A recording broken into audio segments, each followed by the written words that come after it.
आज इमरान खान साहब के साथ साथ जो है काफ़ी पार्टी के लीडर्स वो भी पेश हुए, पीटीआई के पुराने जो रहनुमा हैं वो भी पेश हुए और मुलाकातों का एक सिलसिला वहाँ पे वर्कर्स के साथ भी चला और उमर अयूब साहब, शबी फराज साहब समेत जो हैं लोगों की मुलाकातें हुई। आज मैं पार्टी में जो पार्टी के बिहार पे डिसीजन हैं, एक तो चीफ व्हिप मलिक आमिर डोगर साहब को पीटीआई की जो मुज़ाकराती टीम है अपोजिशन के साथ ग्रैंड अलायंस में, उसका मेंबर जो है आज बनाने के लिए अप्रूवल इमरान खान साहब ने डायरेक्शन दे दी हैं कि आमिर डोगर साहब जो हैं उस मुज़ाकराती कमेटी में पीटीआई की नुमाइंदगी करेंगे दूसरे दोस्तों के हमरा। इसके साथ पॉलिटिकल कमेटी में भी जो हैं नई एडिशंस आई हैं। शाम तक जो है वो पार्टी जो हमारी लीडरशिप है वो नोटिफिकेशन इशू हो जाएंगे। ख़वातीन का जो है वो इजाफ़ा किया गया है और क्योंकि ये पार्टी का एक प्लेटफॉर्म है जहाँ से ये अनाउंसमेंट आनी है, तो वो डिटेल अनाउंसमेंट वहाँ से आएंगी। आज हमारे न्यूली चीफ ऑर्गेनाइज़र आईएलएफ इंतज़ार पंजोथा साहब को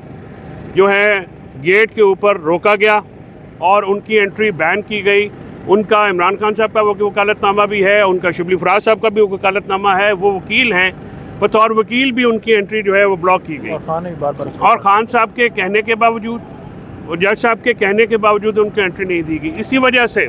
मैं ये कहता हूँ कि ये ओपन ट्रायल नहीं है, ये कंट्रोल ट्रायल है और एक ऐसे माहौल में ट्रायल किया जा रहा है जहाँ पे जो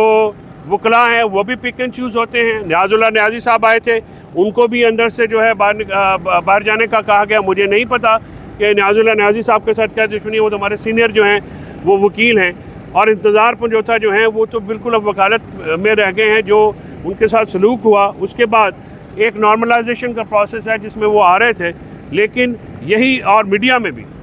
में भी आज कुछ दोस्तों को अलाउ किया गया, कुछ दोस्तों को रोका गया। हम इसकी भरपूर मजम्मत करते हैं और हम चाहते हैं कि ओपन कोर्ट में ये ट्रायल हो। मेरा आज हम लीगल कमेटी में ये बात रखेंगे। मेरी स्ट्रॉन्ग ओपिनियन है, मेरी राय में जो ये केस है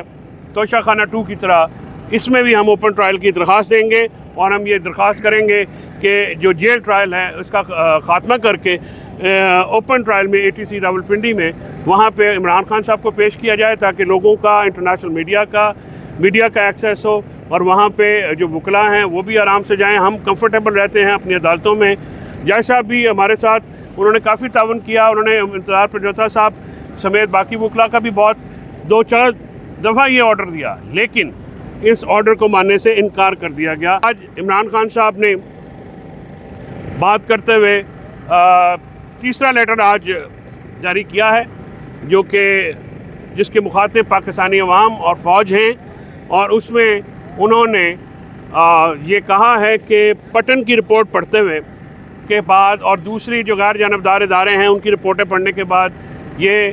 वाज़े हो गया है कि 8 फरवरी 2024 की जो पीटीआई की फतह है उसको किस तरह से इलेक्शन फ्रॉड के ज़रिए जो है वो चेंज किया गया और एक माइनॉरिटी हुकूमत जो है उसको मेजॉरिटी के ऊपर प्रवेल किया गया और इसी वजह से जो है ये मामलात जो हैं ये पाकिस्तान की अवाम और पाकिस्तान, हालांकि फ़ौज, उनका कहना था कि फ़ौज बहुत बड़ी जंग लड़ी है और फ़ौज के जवान बहुत ज़्यादा कुर्बानियाँ दे रहे हैं और दहशतगर्दी के ख़िलाफ़ फ़ौज के बहुत ज़्यादा इस वक्त फोर फ्रंट पे हैं, लेकिन जो पॉलिसी है उसकी वजह से नुकसान हो रहा है। इसके साथ साथ उन्होंने ये भी इस बात का भी जिक्र किया है कि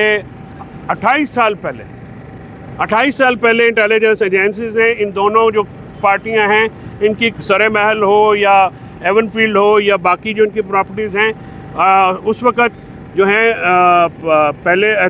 जनरल शाम ज़मीर और उससे पहले फ़ारूक लगारी साहब, ये डोसियर्स उनको दिए गए और सबूत जो है वो एजेंसीज़ ने उनको हवाले किए गए। उन्होंने ये कहा कि आज 28 साल बाद आप उन्हीं को जब इम्पोज करते हैं जिनके ख़िलाफ़ आपने सबूत इकट्ठे किए, जिनके ख़िलाफ़ आपने जो है मुकदमे बनाए।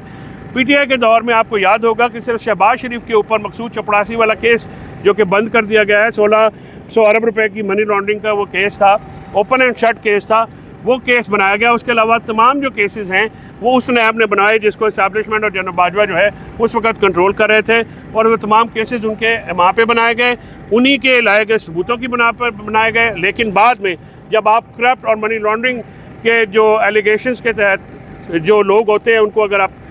जो है अदालतें सज़ा नहीं दे पाती हैं या आप उनके खिलाफ मुकदमे विड्रॉ करते हैं, तो उससे भी अवाम में एक नफ़रत पैदा होती है। इमरान खान साहब ने आज स्पेसिफिकली ये कहा है कि मुल्क में जो मुआशी जमूद है वो पाकिस्तान में रूल ऑफ लॉ की एब्सेंस की वजह से है, पाकिस्तान में टेररिज्म की वजह से है जो कि बढ़ता हुआ टेररिज्म है, पाकिस्तान में जमहूरियत की नफ़ी है, पाकिस्तान में आज़ाद मीडिया का ना होना इसकी बुनियादी जो हैं वो वजूहात हैं, कैपिटल फ्लाइट हो रहा है और ब्रेन ड्रेन हो रहा है। पाकिस्तान में इस वक्त एक रिपोर्ट के मुताबिक जो है वो 2 मिलियन के करीब लोग जो हैं बाहर गए हैं, जो अगर आप उसका एवरेज निकालेंगे तो कम से कम 20 अरब डॉलर जो है मुल्क से बाहर चला गया है। और ब्रेन ड्रेन जो क्वालिटी हमारा HR है वो भी बाहर गया है। ह्यूमन राइट वायलेशंस के ऊपर भी इमरान खान साहब ने बात करते हुए कहा है कि ह्यूमन राइट वायलेशंस का अदलिया नोटिस लेने में बिल्कुल नाकाम हो गई है, शहरी आज़ादियाँ, शहरी हकूक़ बिल्कुल कॉम्प्रोमाइज़ हो चुके हैं, और इन अदलिया का ना होना इन्वेस्टमेंट में पाकिस्तान में जो बढ़ती हुई आबादी के साथ ग्रोथ रेट का ना बढ़ना बड़ी अलार्मिंग है बात है। उसकी वजह से अनएम्प्लॉयमेंट बढ़ी है, क्योंकि पाकिस्तान का ग्रोथ रेट जब हमारी हुकूमत इमरान खान साहब की हुकूमत जो है उसको डिसमेंटल किया गया था तो 6.2 के ऊपर ग्रोथ रेट था, आज 0% पे आया है। तो शेर अफजल मरवत एक अहम MNA है और आपके पार्टी रहनुमाओं ने हमें बताया ऑफ द रिकॉर्ड कि उनकी रुकनियत मनसूख कर दी गई। जिन्होंने आपको ऑफ द रिकॉर्ड बताया, आप उनसे कहते कि आपको ऑन द रिकॉर्ड बता देते तो मैं भी ऑन द रिकॉर्ड उसकी कोई बात कर सकता। मैंने कहा कि पार्टी प्लेटफॉर्म से ये जो फैसले इशू ने, मैंने आपको एक जनरल बात बताई है कि PC के जो लोग हैं उनके भी मैंने नाम आपको रिवील नहीं किए हैं, वो भी पार्टी प्लेटफॉर्म से आएंगे। कुछ प्रोटोकॉल्स होते हैं जिनको फॉलो करना ज़रूरी होता है, पार्टी के इंटरनल मैटर्स हैं, मैं मीडिया पर डिस्कस नहीं कर सकता। अगर शेर अफजल मरवत साहब की मेंबरशिप या जिस पर कोई ऐसा मामला होता है, that will be announce by the party leadership. एक मैकेनिज़्म है, इंफॉर्मेशन डिपार्टमेंट है, वो आपको इन्फॉर्म करेगा। हम अडयाला जेल के अंदर जो होने वाली बात है उसको हम प्रेफर करते हैं। जो पार्टी के मामला बानी PTI की तमाम तर हिदायत आप बतौर फोकल पर्सन आवाम तक भी पहुँचाते हैं, मीडिया तक भी पहुँचाते हैं। पार्टी शेर अफजल मरवत के बारे में क्या करती है, नोटिफिकेशन जारी करती है, वो तो अलग मामला है। इस बात की कम से कम तस्दीक कर लें कि बानी PTI ने ये हिदायत दी है पार्टी लीडरशिप को कि उनका जो पार्टी रुकनियत मुअत्तल करने का, ख़त्म करने का नोटिफिकेशन जारी किया जाए। शबीर डार साहब मोहतरम, मैं 2 लोगों की एंट्री कराने में मसरूफ़ था, जिसमें जनाब बकलम खुद शामिल हैं और इंतज़ार हुसैन पंजौथा साहब शामिल हैं। दोनों की एंट्री कराने में मुझे कामयाबी नहीं हुई, मैंने बहुत फ़ाइट किया। लिहाजा ये जब मामलात अगर डिस्कस हो रहे हैं, नईम भाई से मैं रिक्वेस्ट करूँगा कि नईम भाई आप अगर कोई ऐसी बात हुई है, लेकिन मैं आपसे ये भी रिक्वेस्ट करूँ कि आप हमें अलाउ कीजिए कि हम आपको इन्फॉर्मेशन दें। सर हम ऐसी बोले हैं, इन्हें भी बोले नहीं, ठीक है, पार्टी आएगी, पार्टी में अनाउंस हो जाएगी। Please next question.